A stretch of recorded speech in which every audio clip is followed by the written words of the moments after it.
Richard, thank y'all for doing such a good job with our prelude and to give us music as we're moving around to make our baptism special. Thank you very much. Turn your Bibles to 2 Kings chapter 5.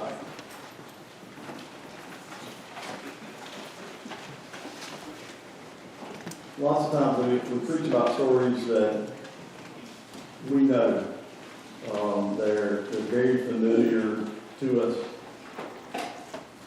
Elisha is not the most familiar of characters most of the time to us. And one of the things about today's Bible lesson to me, a lot like the story of the prodigal son. When you think about prodigal son, you can see yourself as the one who might have wandered off. You can see yourself as the brother who's mad. You can see yourself as the father who's going to. You can see yourself in all the roles. When you stop and think about it, you literally can preach it from all of the roles. And today's story about Elisha is very similar to that. If you stop and listen to this story, I think you'll be able to see where you might find it, where you could have found yourself in these stories. And so we're going to have Elisha, the prophet of God. He has a really big part in this. He's going to do a healing, but he's actually not seen. He goes out and he gives a couple of directions. But he's obviously the one that God's using to do the blessing in this. Naaman, he's a general in the Syrian army. He's a very powerful man. He's a very respected person in Syria, but he has leprosy. And so out of this, of course, there's some shunning going on. He's a very rich man. You're going to see all that. And he's seeking healing. Okay? There's this young girl. You really only see her just briefly. She's a Jewish slave girl. She works for Naaman's wife. She's a young lady who's taken from her home when Syria overruns Israel. Is taken captive. And so what's interesting is that we know she's a follower of God. She's going to know who Elisha is. By the way, again, she plays a very major part in this role, but she's not seen a whole lot. Giza is the young servant of Elisha.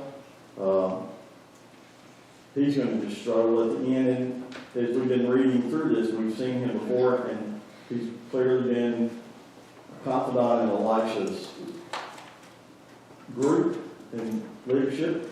He's going to struggle at the end of our story if I get there. Just looking, we may not get there. And then, of course, God is working in this. We're going to get to see him. We get to see him working before people know it. The Wesleyan word is prevenient grace. That God is working in somebody's life before they understand it or they grasp it. Prevenient grace. I always would have said that the Holy Spirit was working on somebody before they understood. We had a prime example and an illustration of that within. Really what we're celebrating in that baptism is we're asking God to initiate into her life that she might come to that story. Using her parents, they promised. They said, we dedicate this child. We promise we're going to try to bring her up into that story. Or you said, by the way, we're going to take them into our care, that we're going to love them, that she might become the disciple she wants to. But the reality is she's not in faith yet. She hasn't had, baptism is not salvific. It's not salvation. The child has to confirm and claim that. Wesley said that how does baptism work? You see it worked out and lived out later in their faith as they come to you. And so we had that very story literally before us. And so we're asking God to bring her to that, to bring her to that spot where she may choose to say, I'm a follower of Christ, and I'm going to follow Jesus. And so we can't get ourselves lost in understanding the connections that God has in and around us with people and how He's using them to successfully bring them into a relationship with God. And that's exactly what Jay and Alicia promised to do in Ember's life. So I'd ask you to realize you might be a tool that is being used this way, whether you realize it or not. So as you reflect back on hopefully a decent sermon today, I hope you'll think back about how you can relate to the different people out of this story, out of this Bible passage. So look at 1 Kings chapter 5. We will not read all of it. I'll try to tell some of it so that we can go at pace.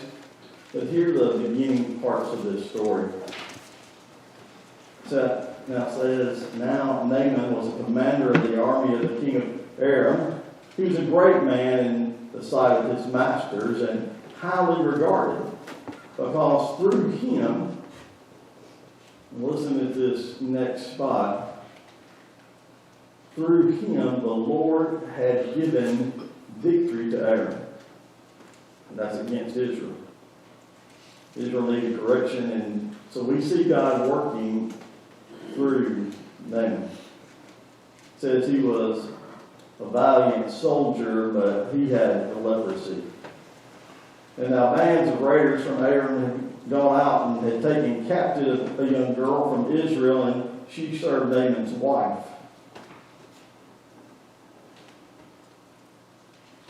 I think about this character a lot. I think about when I was reading this. So often we find ourselves in difficult spots and places. It's easy to complain and be frustrated, isn't it? Here's somebody who is taken from their home. Don't know exactly how, I pictured a young teenager. Taken from her home, taken from her parents, taken from the country she knows, where she's taken from the way she worships too, by the way. She's taken out of all of that, and now listen to this next sentence.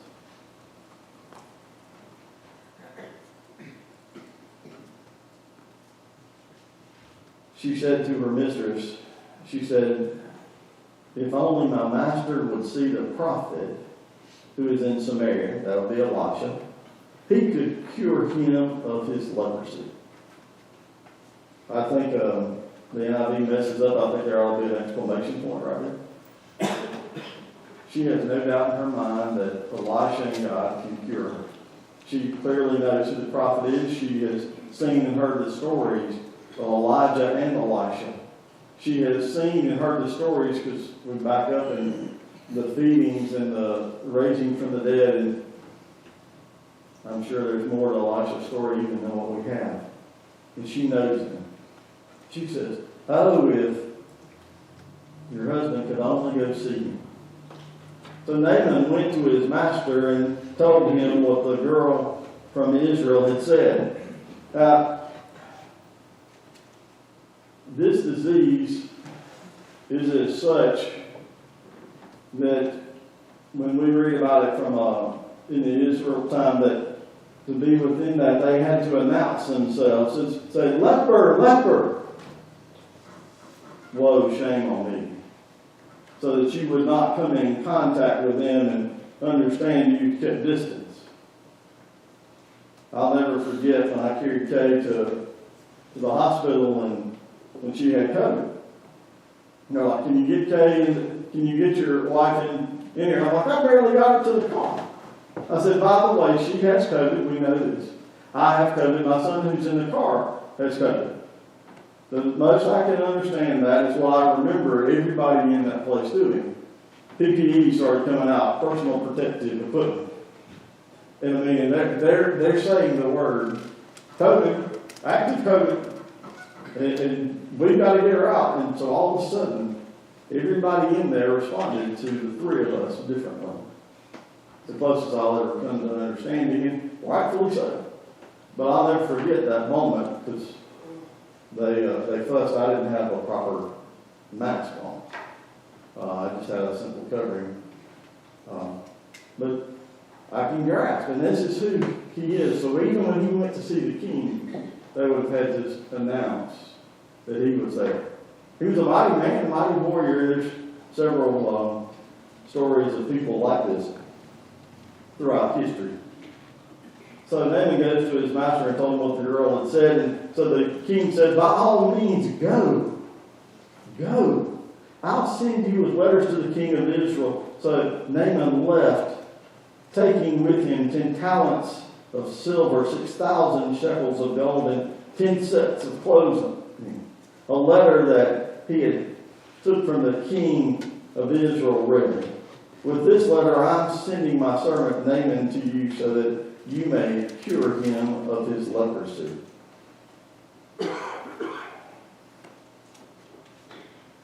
I want to stop and just deal with the slave girl for a moment. We'll come back and we'll deal with Naaman here in a second. Because, God can use all of us. No matter the situation or the circumstance that we find ourselves in. Whether it's a great circumstance or whether it's a challenging spot, God is able to use all of us. A young Jewish slave girl. We explained where she is, but she's not anybody with voice. She's not anybody of stature. Remember, she's female lead. And we have to be so thankful for how we understand men and women as equals today. But in this time, you have to understand that's not the case. And she's an outsider, and she's a slave girl, and on and on. And yet God uses all the situations, no matter who we are, taken from her family, taken from her home. And yet she still cares about the people around her. She still understands who people are. In this world today, I think sometimes we forget. And it's part of my prayer today, prayers to the people, that we understand the bond of God through all of us. Because the reality is, people may be in a right or wrong relationship with God. You and I don't get to judge that, but many times we do, right? But the thing that I remember about the people that are far from Jesus, who are they made by? Who's their creator? God is. The same God who made you, the same God who made me, who did he send to die for them? Jesus. Come on. Same one who created them, same one who died for them, the same one who wants them to have a right relationship with them. And somehow, and more often than not, I feel like, whoa, let me stay away, you back up. As opposed to being willing to go, that they are human beings created by God and loved by God just as much as I was. That God would have died just as much for them as he did for me. Because he did. That his blood was good enough for me and it's good enough for them. No matter where I see them or where I understand their faults, because that's me judging God. By the way, God's blood through Jesus Christ is great enough for all of them. And that little slave girl says, I'm in a horrible situation. Can't imagine what she's thinking at night when she goes to lay down. And yet she still understands and cares enough. She goes, she's probably treated as well as she can be, okay? Because he clearly has money, clearly well-to-do. But yet she says, can my master only go see Elisha? You go to that spot. Next time you find yourself in that spot where you just want to scream and go, God, how can I be here? Remember, it's at that moment that God can use you. That God can take that spot of where you are and you're going, woe is me. And yet he can tell the gospel story from there. It's amazing to me when I think about all the different people that God has used that were far from him to tell his story.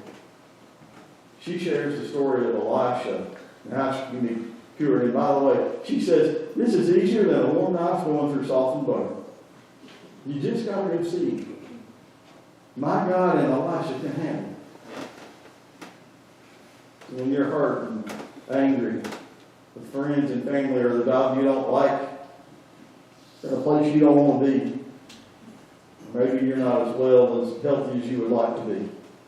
Maybe you find yourself in a situation you don't want to be. Remember that God's going to take those moments. He can take those moments and bring about His glory. He can use them. I've seen it so many times in my life. I think about it. Because God can work through anyone that He sees fit. If He can make Balaam's donkey talk and explain about God, then He can definitely use you and I. So, remember that God is able to use any of us in any situation. Let's back up. We're back over to verse 7. There's no way we're getting to use it, y'all. No way. And so as the king of Israel wore this, matter of fact, if you remember the letter, it says that you may cure him. And the king of Aram and the king of Israel are relating in the way they want. But the king of Israel knows that when he sees this, he goes, this one ain't on me. I can't do this. And he tears his robes. This would have been a sign of great grief and anguish, and the people have been worried about the king. And somebody sees this and goes and tells Elisha. Because Elisha comes or sends word quickly. Because King of Israel's like, they've already squished us like a bug, y'all. And now he's asking me to heal this general. This is not good for us. So when Elisha, the man of God, heard that the king of Israel had torn his robes, and he sent him this message, why have you torn your robes? Have the man come to me, and I will know, and he will know that there is a prophet of God in Israel. So Naaman went in his horse and chariots, and he stopped at the door of Elisha's house. And so it's interesting. Elisha doesn't even come out. One of the most powerful men in all of the area around you shows up at your door, and he presents a letter and said, I got leprosy. One of the followers of Yahweh has said that you can heal me. Elisha doesn't even come out. He says, Elisha sent his messenger out to him. He says, go wash yourself 7 times in the Jordan. Your flesh will be restored and you will be cleansed. We'll come back and talk about that verse in a minute. But then Naaman, he gets angry.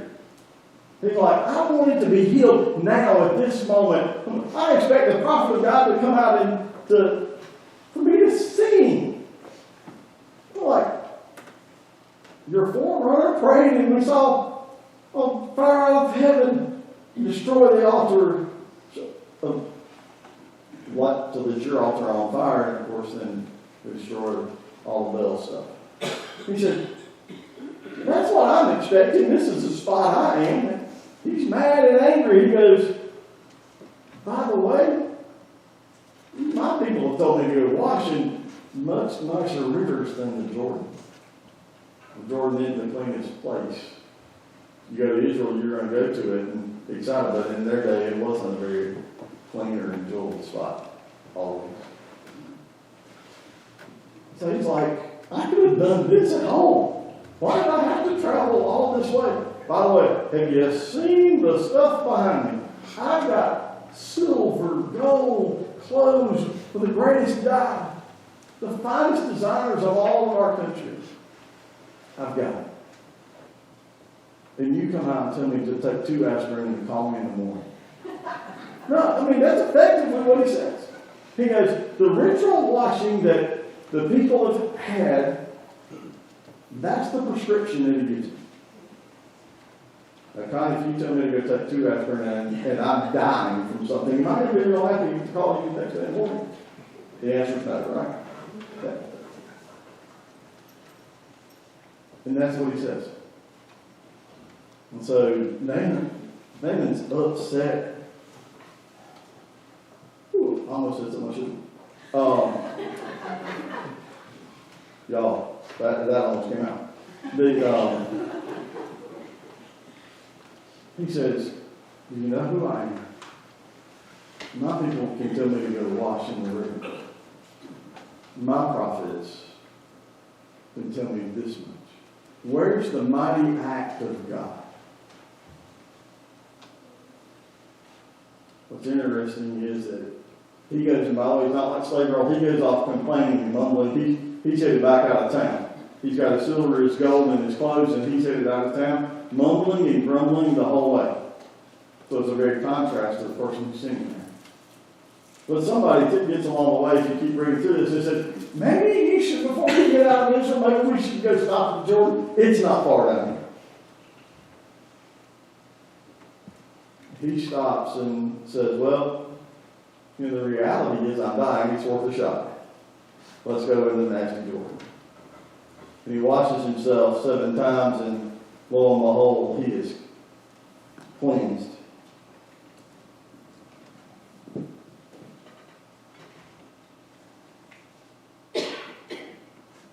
Trying to make sure I'm at the right verse, y'all. How much more then, starting about verse 14, he says, how much more then when he tells you, wash and be cleansed. So he went down and he dipped himself in the Jordan 7 times, and the man of God had told him, and his flesh was restored, and he became clean like that of a young boy. Whatever your favorite moisturizer is, Naaman is now the poster child for it, ladies. The wrinkles gone, skin is clean, but you back up to verse 10, Elisha said that your skin will be made new, fresh as, just as soft as embers. He says, and by the way, you'll be cleansed. We talked about it, I think, just briefly last week, just a little bit. We said how often Jesus healed both the spiritual and the physical. Elisha does the same thing. Because Naaman's going to come back and he's like, hey, wait a second. I know that there is a God. This didn't work out the way that I thought it should. It's not about who I am. Y'all, I like this. It's much better than people I think. But I still don't have it tuned in right. Over my ear. He says, I can understand who I am and who God is out of this.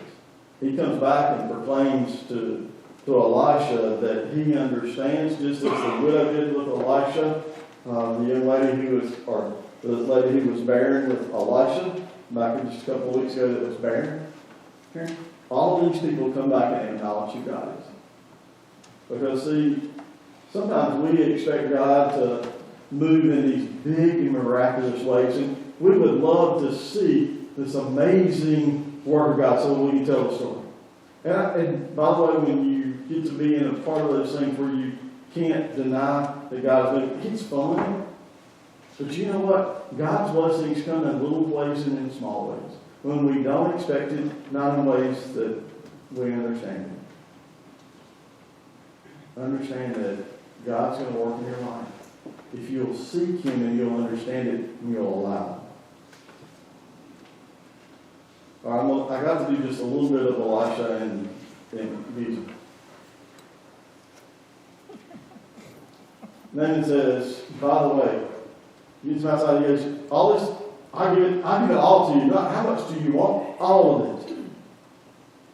It's all yours. Elisha says, no, it's all good. Go back home. I'm glad you're healed. I'm even more glad you know Jesus, or you know Yahweh. Giza's not going to understand this. He's going to see a chance. He's actually going to chase Naaman down and go, Elisha, change of heart. Can we get just a little silver? There you go. Takes a little silver, a little less than 2, and 2 sets of cloth. Naaman gives it to him. Elisha's going to chastise and Giza for this, and I want you to read all that. But what you know is that Elisha knew who and how he'd been called. He wasn't worried about how the blessing came. He wasn't worried about what the paper said. He wasn't worried about what anybody else said, or the king of Israel, the king of Aram, or even the man he healed said anything. But by the way, he's got palm olive looking skin, and he's made him. He's probably going to tell that story. He knows it. The question we have to ask ourselves, you're going to have many opportunities throughout life to bless people, to do good things. And sometimes you can worry about whether somebody sees it and notices it, or pats you on the back, or puts your paper on your picture in the paper. I guess maybe on a newsfeed now, since we don't do papers anymore. Or whether they're going to tell the story on Facebook. God says, don't worry about it. I will bless you accordingly. Allow God to take care of the blessings. Allow Him to pour out upon you. You're going to be given lots of opportunities to do good for God to use you. Understand and accept. I'm going to do as much good as I can for as many as I can so that somebody might see my God. The blessings that come, they'll come. But let God do the blessing. And you use the gifts. No matter the circumstances. That's the always get hung up in this story. No matter the circumstances. The one who started it is in the worst spot of all. She is the least of these. And in the least powerful spot. She's the pebble in the ring. And she's the one that says, will you go see this guy? He's got the answer. He's got God. Go bless and do good with those that you know.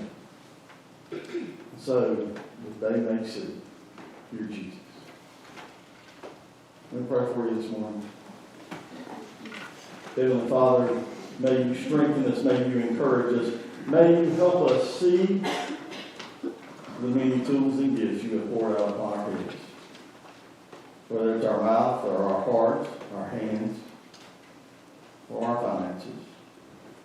May we use them no matter the situation we're in to tell the story of the Holy God. So that someone else may see you and be in the right spot for you all. Amen.